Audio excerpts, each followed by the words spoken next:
नमस्ते प्रिय विद्यार्थियों। मैं मुकेश शर्मा हिंदी सागर क्लासेज में आप सभी का स्वागत करता हूं, अभिनंदन करता हूं।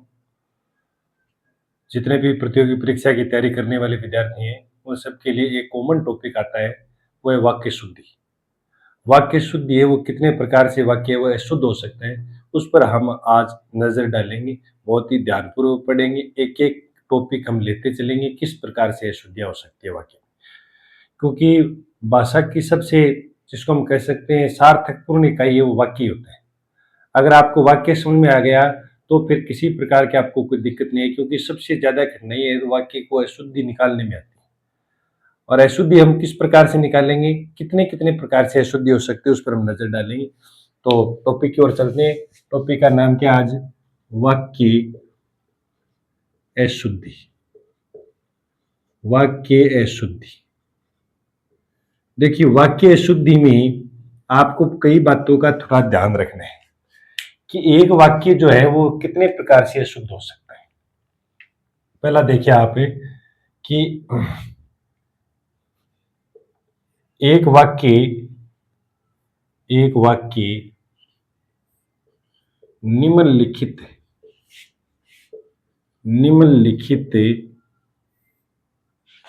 प्रकार से अशुद्ध हो सकता है। क्या हो सकता है? अशुद्ध हो सकता है। निम्नलिखित प्रकार से शुद्ध हो सकता है। वो प्रकार कौन सा है? देखो, सबसे पहला है वो भेद या प्रकार, उसमें लिखना एक नंबर या स्टार लगा लो चाहे। वो अनावश्यक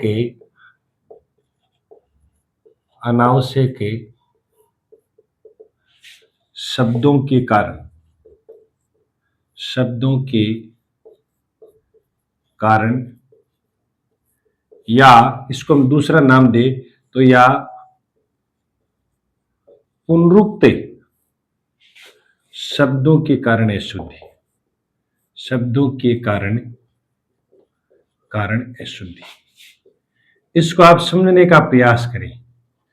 क्या है? देखो, इसमें इतनी बात ध्यान रखनी है कि इसमें ऐसे शब्द आ जाते हैं जिनका कोई औचित्य नहीं है। एक ही अर्थ देने वाले या तो दो शब्द आ जाते हैं, या जो ऐसा शब्द आ जाए जिनके बिना भी काम चल सकता है, वो क्या हो जाएगा? अनावश्यक है। उसको हटाना है बस आपको। जैसे मैं एक वाक्य लिखूंगा अभी, कैसे हटाना देखना। जैसे एक अशुद्ध वाक्य लिख रहा हूं, उस पर आप ध्यान डालना, नजर डालना आप कि अशुद्ध वाक्य कैसा आएगा इसमें। जैसे मैंने लिखा कि माली पेड़ों को पानी से सींचता है। माली पेड़ों को पानी से सींचता है। ये एक वाक्य आ गया। मैंने तो यार लिख दिया कि अशुद्ध है, लेकिन आपको कैसा पता चलेगा कि अशुद्ध है? देखो, पेड़ों को पानी से सींचता है, यानी सींचने का काम वो पानी से होता है, ये हमें पता है। जब सींचने का काम पानी से हो रहा है तो पानी लिखने की आवश्यकता नहीं, क्योंकि सिंचाई पानी से होती है, इसलिए शुद्ध करके लिखेंगे। इसलिए इसका शुद्ध रूप क्या हो जाएगा? शुद्ध रूप में लिख रहा हूं आगे, ध्यान देना कि माली पेड़ों को, शुद्ध रूप से ऐसे लिखेंगे कि माली पेड़ों को सींचता है। ये शुद्ध है। माली पेड़ों को सींचता है, यानी पानी लिखने की आवश्यकता ही नहीं। जब पानी के बिना काम चल रहे हैं, यानी सिंचाई, जब सिंचने का काम पानी से हो रहा है, तो वहां पानी लिखने की आवश्यकता नहीं है। ऐसे ही देखो और भी हम वाक्य पढ़े। अशुद्ध वाक्य कैसे आते हैं वो ध्यान देना। जैसे वे परस्पर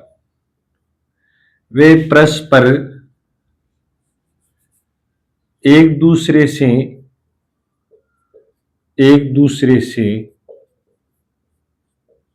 लड़ पड़े। ऐसा वाक्य भी बहुत बार आता है। देखो, परस्पर का अर्थ होता है एक दूसरे से, इसलिए इसका एक दूसरे लिखने की आवश्यकता नहीं थी। या तो परस्पर लिख देते या एक दूसरे, इनमें से एक आएगा। तो अब देखो, इनको शुद्ध करके हम लिख रहे हैं। तो ध्यान रखिए, ऐसे वाक्य ध्यान छांटने आपको कि अब इनमें अशुद्धि क्या दो। कि परस्पर एक दूसरे से, तो परस्पर का मतलब एक दूसरे होता है, तो लगाने की आवश्यकता नहीं थी एक दूसरे, या तो आएगा वे परस्पर लड़ पड़े, क्या आएगा, वे परस्पर लड़ पड़े, या फिर क्या आएगा, एक तो ये कर देना, या फिर या लगा दो, या इनमें से ये शुद्ध होगा, फिर कौन सा होगा, वे वे एक दूसरे से लड़ पड़े, वे एक दूसरे से लड़ पड़े या लड़ने लगे, लड़ पड़े, ऐसे करेंगे, या तो एक दूसरे आएगा या फिर परस्पर आए, परस्पर का अर्थ एक दूसरे होते हैं, इस प्रकार से हम शुद्ध कर देंगे। फिर आगे बढ़े तो अगला है शुद्ध वाक्य, अगला देखना है शुद्ध वाक्य कैसे लिखना है, अशुद्ध वाक्य, अशुद्ध वाक्य वो देखना है कैसे लिखना है कि राम राम प्रातः काल के, अब देखो इसमें समय लगाने की जरूरत नहीं थी, समय पढ़ता है, घूमता है, कुछ भी आ सकता है, पढ़ता है। अब देखो इसमें प्रातः काल आया है कि प्रातः काल एक समय ही होता है, इसलिए समय लिखने की आवश्यकता नहीं है, तो क्या लिखेंगे, राम प्रातः काल पढ़ता है, राम प्रातः काल पढ़ता है, को लगाने की जरूरत नहीं, राम क्या करता है, प्रातः काल पढ़ता है या प्रातः काल को पढ़ता है, सही हो जाएगा, राम प्रातः काल पढ़ता है, ये सही एकदम। तो इस प्रकार से वाक्य लिखेंगे। ये देखो अशुद्ध वाक्य को आपको छांटना कैसे है, मैंने कहा है कि पानियों से सिंचाई होती है, तो पानी लिखने की आवश्यकता नहीं है, परस्पर और एक दूसरे दोनों एक ही अर्थ, इनमें से एक प्रयोग कर दें, और प्रातः काल एक समय होता है, इसलिए समय, इनमें से एक शब्द को हमें हटाना है, यानी अनावश्यक है उसका, उसकी आवश्यकता नहीं है, तो हटाने वाला कार्य हम सीख रहे हैं कि अनावश्यक शब्द हम कैसे हटाएंगे। अब देखिए और भी हम वाक्य अशुद्ध सीखेंगे। अशुद्ध वाक्य वही है किसमें, अनावश्यक शब्दों के कारण अशुद्ध। जैसे जैसे एक वाक्य लिखता हूं कि भीतर या अंदर प्रवेश, अंदर प्रवेश से, भीतर या अंदर प्रवेश से निषेध है, ऐसा एक वाक्य आएगा।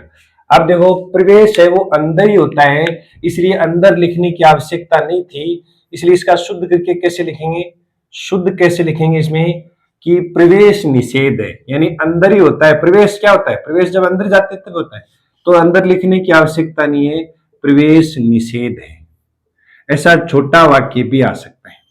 और फिर देखो और भी हम वाक्य कि अशुद्ध वाक्य और भी देखना कैसे हो सकता है कि कावेरी,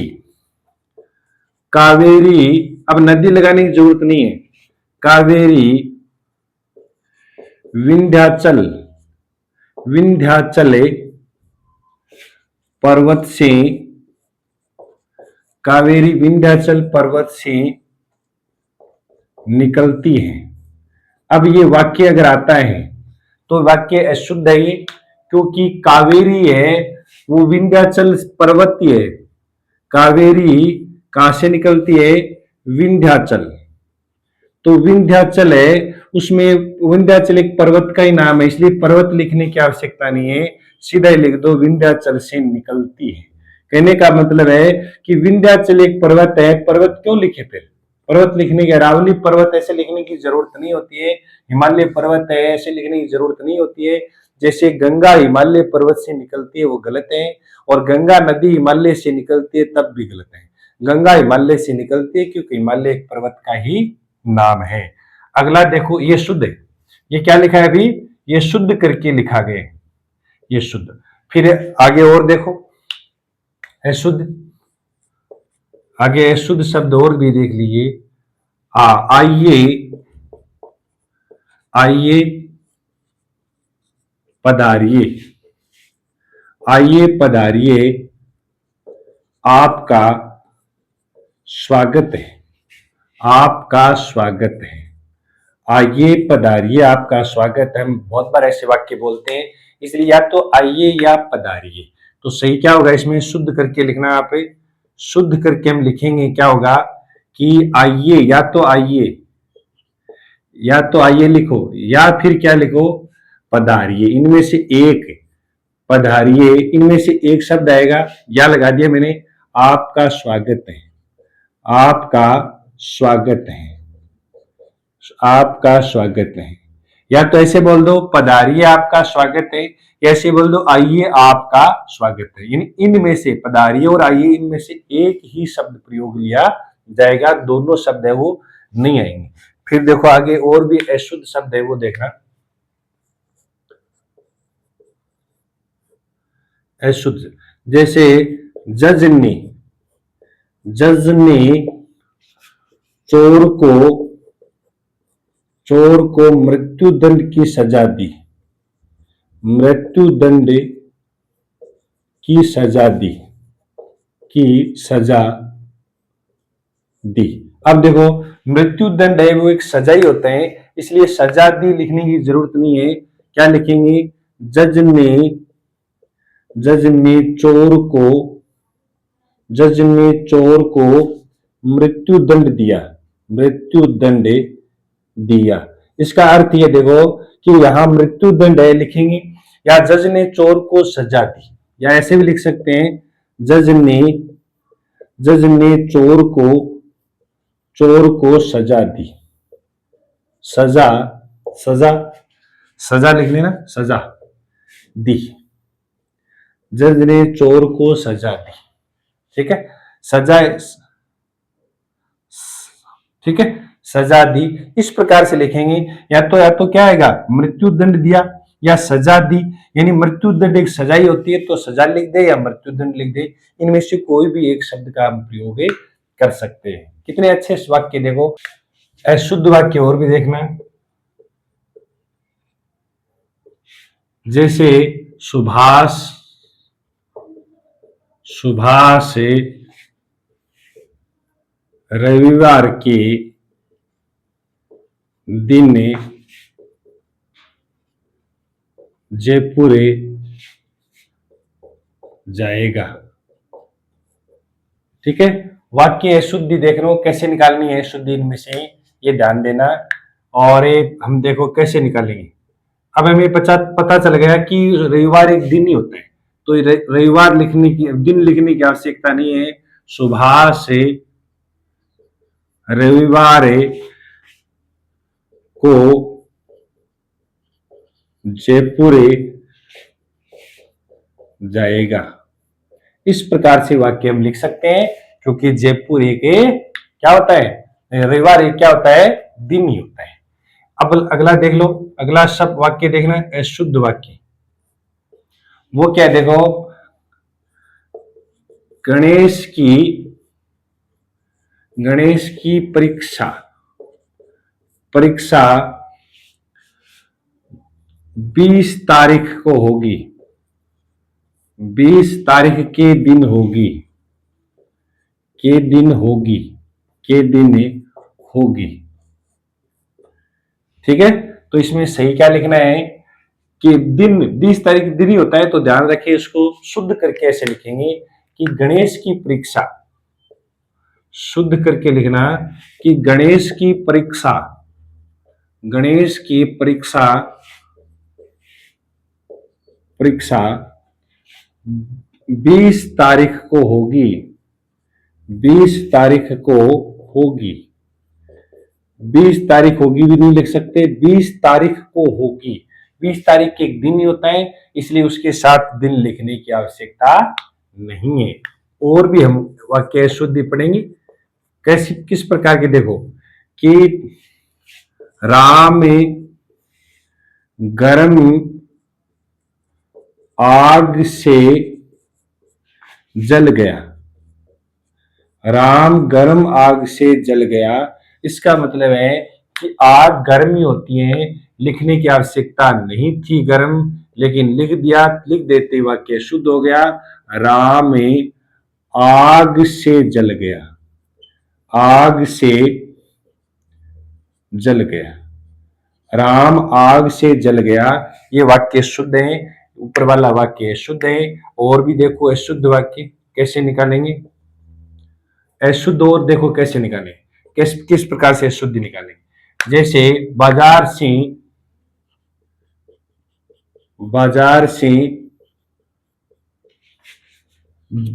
से ठंडी बर्फ लाना, बाजार से ठंडी बर्फ लाना।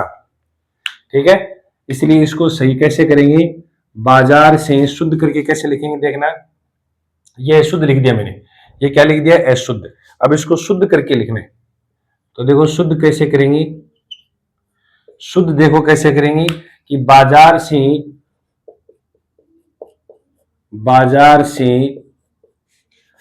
बर्फ लाना, क्योंकि बर्फ है वो ठंडी होती है, इसलिए यहां ठंडी लिखने की आवश्यकता नहीं है, बिना ठंडी के काम चलेगा, क्योंकि बर्फ ठंडी होती है इसलिए ठंडा लिखने की जरूरत नहीं। तो बाजार से बर्फ लाना ये वाक्य क्या है, शुद्ध वाक्य की श्रेणी में आएगा। इस प्रकार के है वो अनावश्यक शब्दों को हमें हटाना। अशुद्ध वाक्य पुनः देखिए, अशुद्ध वाक्य किसमें, अनावश्यक संबंधी, जैसे राम और जयपुर से, राम जयपुर से वापस से लौट आया, ये वाक्य आ गया। ये वाक्य अशुद्ध है क्योंकि या तो वापस आएगा या लौट आना। देखो वापस और लौट आया ऐसे प्रयोग नहीं कर सकते, लौट आया और वापस का एक ही अर्थ है, इनमें से एक ही शब्द प्रयोग होगा। राम जयपुर से वापस से आया, एक तो ये शुद्ध है। दूसरा देखो, राम जयपुर से लौट आया, कहने का अर्थ यह है कि इन दोनों को ही इस प्रकार से हम शुद्ध करके लिख सकते हैं, दो प्रकार से लिख सकते हैं शुद्ध करके, ऐसा वाक्य हमें प्रयोग करना है। अगला देखो अशुद्ध,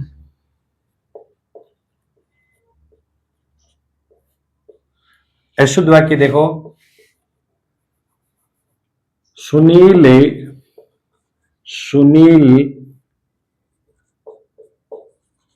सारी घटना को आंखों से देख रहा था, आंखों से देख रहा, सीधा लिख सकते हैं आंखों से देख रहा था। सुनील आंखों से देख रहा था, इसको शुद्ध करके लिखेंगे तो जब आए वो देखना है शब्द अगर आ गया तो फिर आंखों लिखने की जरूरत नहीं है। सुनील क्या कर रहा था, देख रहा था, सुनील देख रहा था, देख रहा था, इस प्रकार से वाक्य में प्रयोग करेंगे।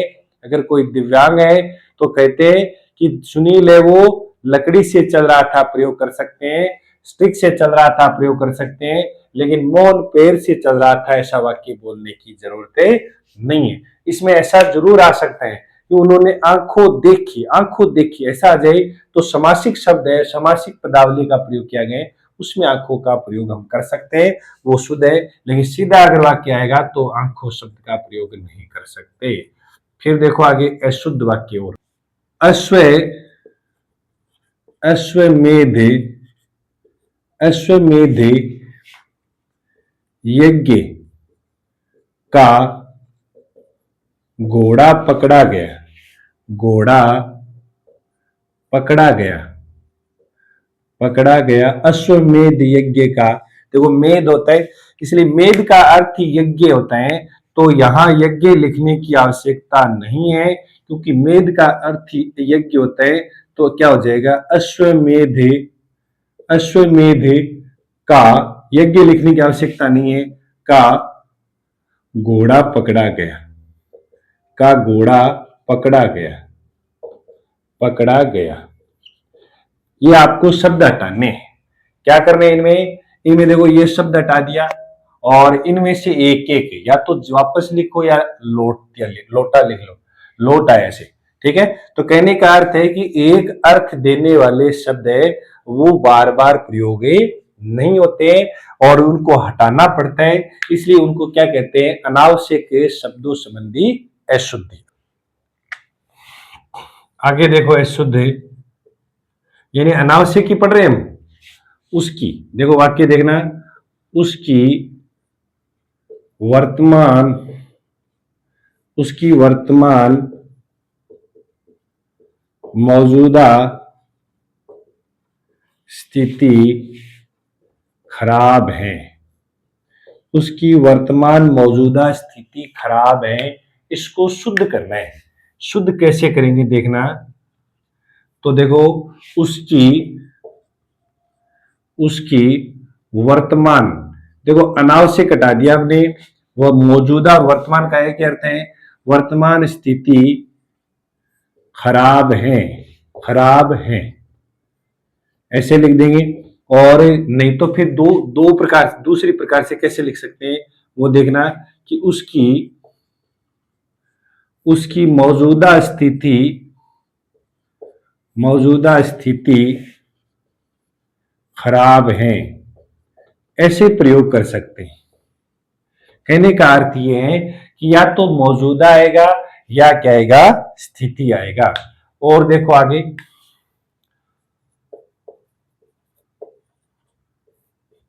वो देखना, वह सकुशल पूर्वक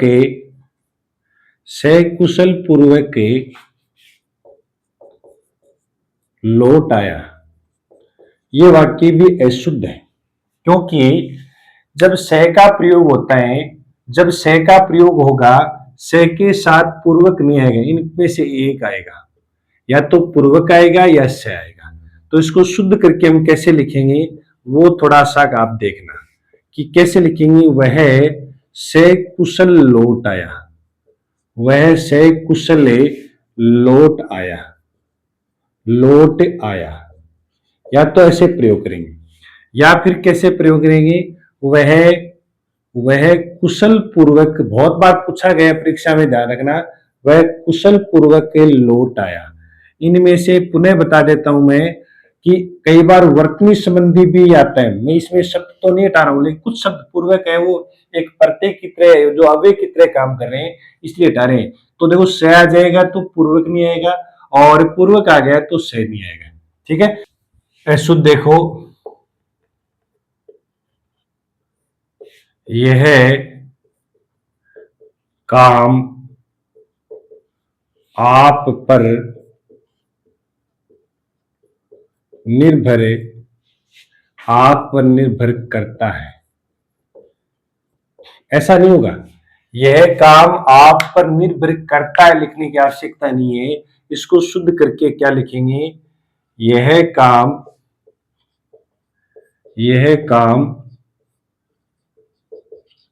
आप पर निर्भर है। यह काम आप पर निर्भर है, निर्भर करता नहीं है, ये ध्यान रखना। ऐसे ही आता है देखो वाक्य। फिर देखो आगे अशुद्ध वाक्य, और मौर्य काल के दिनों में इतना जाति द्वेष नहीं था। देखो मौर्य काल के दिनों में इतना जाति द्वेष नहीं था। मौर्य काल के दिनों में इतना जाति द्वेष नहीं था। तो शुद्ध करके लिखेंगे जाति द्वेष नहीं था। शुद्ध करके क्या लिखेंगे ध्यान रखना, मौर्य काल में, अब मौर्य काल एक दिन ही होता है, दिनों का लिखने की जरूरत नहीं, वो दिनों के अंदर ही आ गया। मौर्य काल में इतना जाति द्वेष नहीं था, द्वेष नहीं था। कहने का अभिप्राय ये है कि मौर्य काल है, काल आ समय आ गया तो दिन का प्रयोग नहीं किया जाएगा, इसलिए मौर्य काल में इतना जाति द्वेष नहीं था। मौर्य काल में इतना जाति द्वेष नहीं था, दिनों के प्रयोग लिखने की आवश्यकता नहीं है। और भी देखो ये वाक्य, वहां भारी भरकम भीड़ थी, वहां भारी भरकम भीड़ थी, भीड़ थी, वहां भारी भरकम भीड़ थी। इसका शुद्ध करके ऐसे लिखेंगे, देखना। देखो भारी और भरकम ऐसा आ गया तो नहीं है, सीधा एक ही प्रयोग कर दें, वहां भारी भीड़ थी। भरकम लिखने की आवश्यकता नहीं है, क्योंकि वाक्य फिर क्या हो जाएगा, पुनः अशुद्ध हो जाएगा भरकम लिखते ही। अब आगे और भी हम चल रहे हैं अशुद्ध वाक्य की ओर। किसी और दूसरे से परामर्श लीजिए, किसी किसी और दूसरे से परामर्श लीजिए, किसी और दूसरे से परामर्श लीजिए। देखिए किसी और आ गया तो दूसरे का प्रयोग नहीं किया जाएगा, इसलिए इसको शुद्ध करके कैसे लिखेंगे, किसी और से परामर्श लीजिए, किसी और से परामर्श लीजिए, परामर्श लीजिए। या फिर हम क्या करेंगे, किसी दूसरे से परामर्श लीजिए, या फिर ऐसे करेंगे, किसी किसी दूसरे से परामर्श लीजिए, परामर्श लीजिए। इसका मतलब है कि या तो दूसरे आएगा या और आएगा, इनमें से एक का प्रयोग किया जाएगा। इस प्रकार से हम और भी पढ़ेंगे। यह है अनावश्यक शब्दों के कारण अशुद्धि, अनावश्यक शब्दों के कारण, फिर अनुपयुक्त शब्दों के कारण, फिर विशेषण के कारण, सर्वनाम के कारण, लिंग वचन के कारण, कर्म भंग संबंधी, इतनी इतनी बातें में ध्यान रह जाएगी नहीं कि वाक्य किस प्रकार से शुद्ध हो सकते हैं, कितने प्रकार से वाक्य वो अशुद्ध किया जा सकता है, फिर उसको शुद्ध कैसे करते हैं, वो हमें ध्यान रखना है। और आज हमारी जो ये क्लास अभी शुरू हुई है, वाक्य शुद्धि आपको सारी करवा देंगे जितने भी आपके हैं, और प्रयास करेंगे कि एक टॉपिक जैसे अनावश्यक शब्दों के कारण अशुद्धि हो रही है तो वो उसके उदाहरण आपको ज्यादा से ज्यादा लिखाएं, ये मेरा प्रयास रहेगा। इनसे संबंधित और भी आपको उदाहरण अगली कक्षा में करवाएंगे। ये क्लास निरंतर जारी रहेगी। APO mains, RS mains, school lecturer जितने भी, यानी पीएसआई, पियोन, पियोन की तैयारी करने वालों के लिए तो ये बहुत जरूरी है, वो आप नोट्स बना लें, क्योंकि आपका भी समय पड़ा है। इसको आप लिखते चलें, कोई दिक्कत आपके नहीं आएगी। आज की क्लास में इतना ही है। जय हिंद, जय भारत।